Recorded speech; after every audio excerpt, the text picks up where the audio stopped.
So welcome. Today I'm going to be showing you how to make castagnole, also known as a sweet dough ball. So castagnole is a very simple Italian snack that is very popular during the carnival season. Typically they are deep fried, but today I'll also be showing you a baked version. So anyways, without much ado, let's get to it.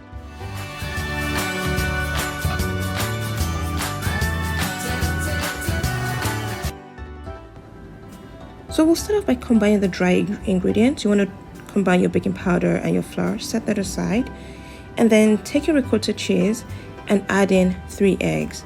So the reason you're adding the eggs is to add a little more richness and fluffiness to your sweet dough balls when you finally fry them or bake them.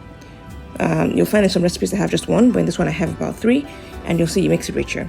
Now once you're done, you want to add in your granulated sugar, and then you'll add in your lemon extract.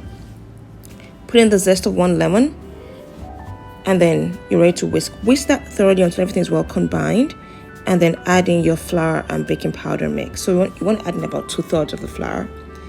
Combine that using your spatula until just combined. You'll see it's a little sticky. So add a little more flour to it, and then using your hands, it's time to bring it all together. So you want to knead that dough. It's still going to be a little sticky, but it's combined well enough that you can now knead it with your hands.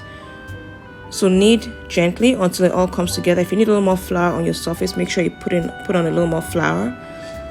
Once you're done kneading, you want to divide your dough into 2. It's easier to handle that way.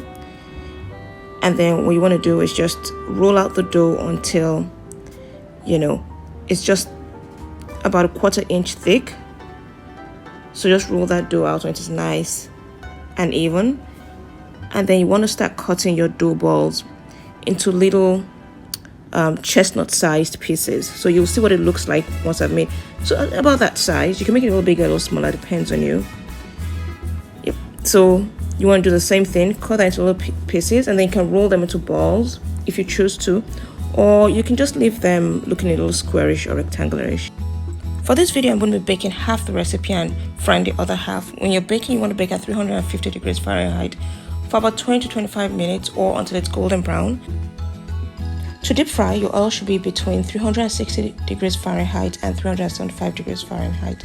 Alternatively, you can just put it on medium-high heat, and then after a few minutes, you can test to see if it's ready by dropping in one of the dough balls. If it floats to the top and it doesn't get burnt very easily, then your oil is probably the right temperature. If it gets brown too quickly, you want to reduce the heat of your oil. If it sinks and doesn't float, then it's probably too cold. So trial and error. Anyways, you want to fry all your dough balls until they're golden brown and they look really nice and crispy.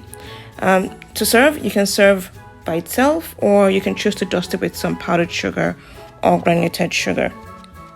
Alternatively, if you want to make this a little more special, you can fill these donut balls with jam. I'll leave a link below and above showing you how I usually fill my donuts with jam. Now, time to test. So you'll see this is the deep fried dough. It's a little softer and fluffy on the inside, and the baked ball is a little harder and crisper on the outside, but they both taste delicious. Anyways, I hope you enjoyed this recipe. If you did, make sure to like, comment, share, and I hope you enjoy the rest of your week. You take care now.